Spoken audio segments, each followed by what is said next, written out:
Hi hello welcome back. ഇന്ന് ഞാൻ വന്നേക്കുന്ന ഒരു കുട്ടി ട്രാവൽ വ്ളോഗുമായിട്ടാണ്. കഴിഞ്ഞ വീക്ക് നമ്മൾ ട്രിവാൻഡ്രം പോയിട്ടുണ്ടായിരുന്നു. എൻ്റെ പേരൻസ് ഒക്കെ വന്നിട്ടുണ്ടായിരുന്നു കേട്ടോ. അവർക്ക് അപ്പോൾ ഭീമാപ്പള്ളി പോകണമെന്ന് പറഞ്ഞ് അവർ ഇതുവരെ പോയിട്ടില്ല. അപ്പോൾ അങ്ങനെ പോകണമെന്ന് പറഞ്ഞ് നമ്മൾ ട്രിവാൻഡ്രം പോയിരുന്നു. വെളുപ്പിനെ ഒരു 5:30 ആയപ്പോൾ നമ്മൾ വീട്ടിൽ നിന്ന് ഇറങ്ങി.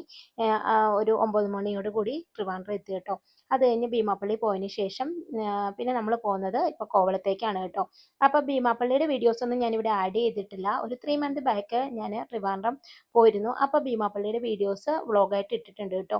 അതുകൊണ്ട് ഞാൻ ഇതിവിടെ ആഡ് ചെയ്യുന്നില്ല. പിന്നെ നമ്മൾ വീട്ടിൽ നിന്ന് ഇറങ്ങിയപ്പോൾ നല്ല മഴയായിരുന്നു കേട്ടോ. അപ്പം നമ്മൾ കരുതി ഇന്നവരോട് ഇറങ്ങാനൊന്നും പറ്റില്ല, ഭയങ്കര ബുദ്ധിമുട്ടുണ്ടാക്കും എന്നൊക്കെ. പക്ഷേങ്കിൽ ട്രിവാൻഡ്രം കയറിയപ്പോൾ മഴയൊക്കെ നല്ല ശമനമുണ്ടായി, വെയിലൊക്കെ തെളിഞ്ഞു. അതുകൊണ്ട് യാത്രയ്ക്കൊന്നും നമുക്ക് ബുദ്ധിമുട്ടൊന്നും ഉണ്ടായില്ല. അങ്ങനെ നമ്മൾ കോവളം എത്തിയേ. ഇതിനു മുന്നേ ഞാൻ 3-4 പ്രാവശ്യം കോവളം പോയിട്ടുണ്ട് കേട്ടോ. അപ്പോൾ കണ്ട കോവളം എന്ന് വെച്ചാൽ നല്ല തിരക്കുണ്ടായിരുന്നു. ഒരു സൂചി കുത്താൻ പോലും ഇടയില്ലാത്ത അത്ര തിരക്കും വിദേശികളും മറ്റുള്ള ആൾക്കാരൊക്കെ ആയിട്ട് നല്ല തിരക്കുണ്ടായിരുന്നു കേട്ടോ. പക്ഷേ ഈ പ്രാവശ്യം ഞാൻ പോയപ്പോൾ ഓഫ് സീസൺ ആയിരുന്നു കേട്ടോ. പിന്നെ കടലൊക്കെ ഇങ്ങനെ കയറി കിടക്കായിരുന്നു. ഭിത്തിയൊക്കെ കണ്ടോ, ഞങ്ങൾക്ക് തിരയടിച്ച് പൊളിഞ്ഞ് സേഫ്റ്റിക്ക് വേണ്ടി ഒരു കയറും ഒരു വലിച്ചു കെട്ടിയിട്ടുണ്ട്. നമുക്ക് കടലിലൊന്നും ഇറങ്ങാനൊന്നും പറ്റില്ല കേട്ടോ. ഗാർഡുകളൊക്കെ ഉണ്ട് അവിടെ. അപ്പം നമുക്കിങ്ങനെ കരയിൽ കൂടെ നടന്നിങ്ങനെ കാണാം. ജസ്റ്റ് ഇങ്ങനെ കണ്ടും ഇരുന്നും ഒക്കെ പോകാം. അങ്ങ് നിന്നിരുന്നാലും കടൽ എപ്പോഴും കാണാനൊരു ഭംഗിയാണല്ലോ. നമുക്ക് ചുമ്മാ ഇരുന്ന് കാണുമ്പോൾ തന്നെ നല്ലൊരു വൈബാണ് ഇറങ്ങിയില്ലേലും. അതുകൊണ്ട് ഞങ്ങൾ കുറച്ച് നേരം അവിടെ സ്പെൻഡ് ചെയ്തു, കുറച്ച് ഫോട്ടോസൊക്കെ എടുത്തു കേട്ടോ. പിന്നെ സേഫ്റ്റിക്ക് വേണ്ടി അവർ കയറൊക്കെ നല്ല രീതിയിൽ വലിച്ച് കെട്ടിയിട്ടുണ്ടായിരുന്നു. പിന്നെ അങ്ങോട്ട് നമുക്ക് പോകാൻ തന്നെ പേടിയാണ് കേട്ടോ. സൈഡിലൊക്കെ അങ്ങ് തിരയടിച്ചിട്ട് എല്ലാം ഇടിഞ്ഞു പൊളിഞ്ഞ് കിടക്കുകയാണ്.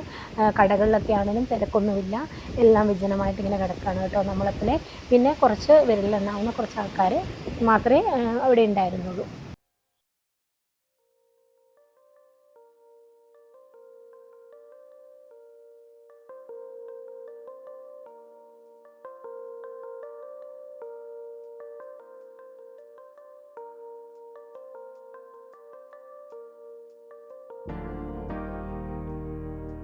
കേരളത്തിലെ മറ്റുള്ള ബീച്ചുകളെ അപേക്ഷിച്ച് ഒന്നുകൂടെ കോവളം ബീച്ചിന് ഭംഗി കൂടുതലുള്ള പോലെ എനിക്ക് തോന്നിയിട്ടുണ്ട് കേട്ടോ.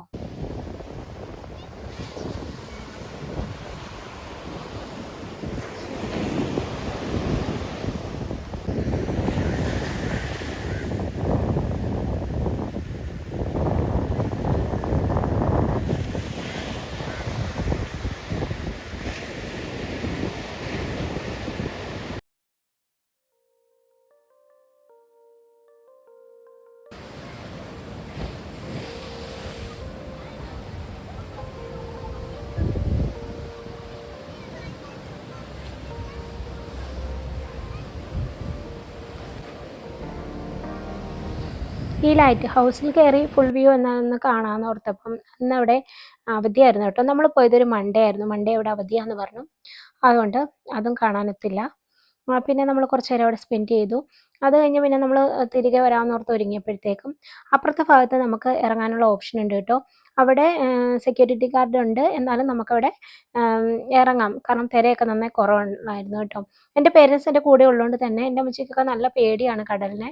അതുകൊണ്ട് തന്നെ നമ്മൾ കടലിലേക്ക് ഇറങ്ങാൻ പോകുമ്പോൾ തന്നെ അവർ ഇങ്ങനെ കൈപ്പിടിച്ച് വലിക്കുക, വിടുന്നില്ല ഞങ്ങളെ അങ്ങോട്ട്.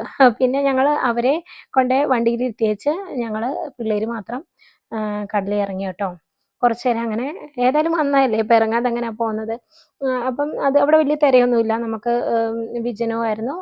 സെക്യൂരിറ്റി ഗാർഡ്സ് ഉണ്ട് അവിടെ നമ്മുടെ സെക്യൂരിറ്റിക്ക് വേണ്ടി. നമുക്ക് ഇറങ്ങാം, അവരവിടെ ഇരിപ്പുണ്ട്. വലിയ തിരയൊന്നും ഇല്ലായിരുന്നു കേട്ടോ. കുട്ടികളെയൊക്കെ ഇറക്കുന്നുണ്ട് കേട്ടോ. അപ്പം അങ്ങനെ ഇറങ്ങി കുറച്ച് നേരം അവിടെ എൻജോയ് ചെയ്തു കേട്ടോ.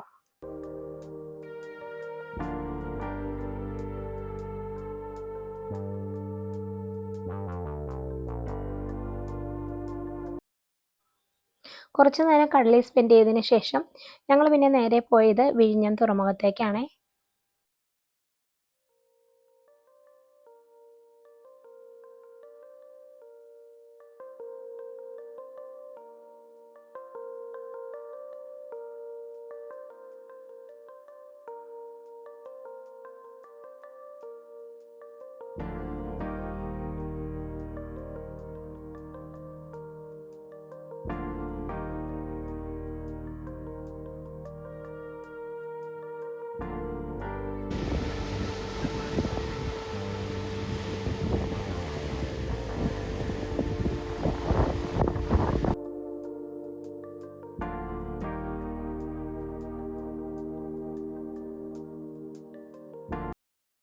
പിന്നെ അവിടെ അടുത്തടുത്തായിട്ട് കുറേ ദർഗകളൊക്കെ കാണാൻ സാധിക്കുന്നുണ്ടായിരുന്നേ.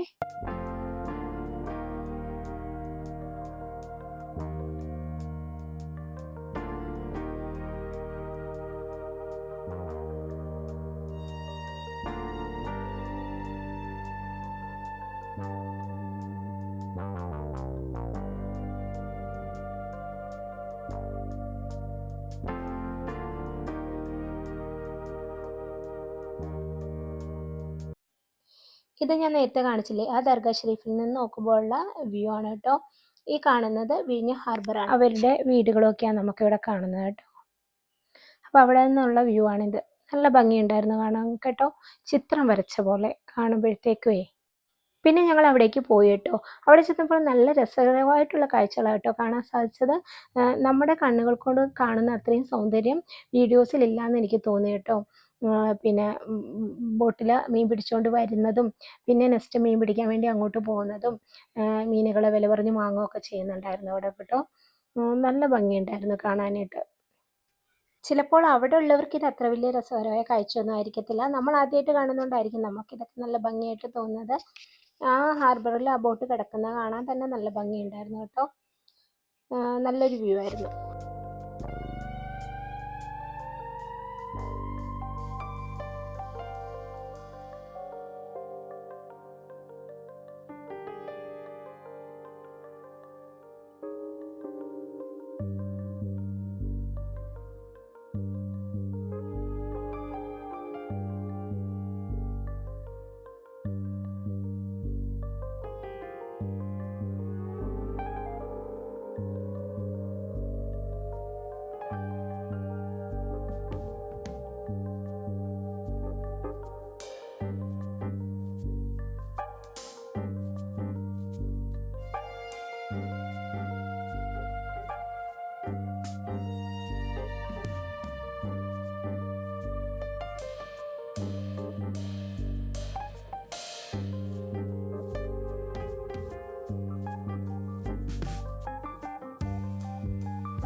അവിടുത്തെ കാഴ്ചകളൊക്കെ കണ്ട ശേഷം ഞങ്ങൾ തിരിച്ചു കേട്ടോ. ഞങ്ങൾ പിന്നെ നേരെ വീട്ടിലേക്കാണ് വന്നത്. പിന്നെ ഒരിടെ ഇറങ്ങിയൊന്നുമില്ല കേട്ടോ. രാത്രി 1 മണിയോടുകൂടി ഞങ്ങൾ വീടെത്തി. അപ്പോൾ ഇതായിരുന്നു എൻ്റെ കുട്ടി ട്രാവൽ വ്ളോഗ്. നിങ്ങൾക്ക് എൻ്റെ ഈ വ്ളോഗ് ഇഷ്ടമാച്ചാൽ തീർച്ചയായിട്ടും ലൈക്കും ഷെയറും കമൻറ്റും ചെയ്യുക. സബ്സ്ക്രൈബ് ചെയ്യാതെ ആരെങ്കിലും ചാനൽ കാണുന്നുണ്ടെങ്കിൽ തീർച്ചയായിട്ടും ഒന്ന് സബ്സ്ക്രൈബ് ചെയ്യണേ. കൂടാതെ ബെല്ലൈക്കൺ ക്ലിക്ക് ചെയ്യും ഓൾ എന്ന ഓപ്ഷൻ ടച്ച് ചെയ്യാനും മറക്കല്ലേ. അപ്പോൾ മറ്റൊരു വീഡിയോ ആയിട്ട് കാണുമ്പോഴേക്കും ബൈ.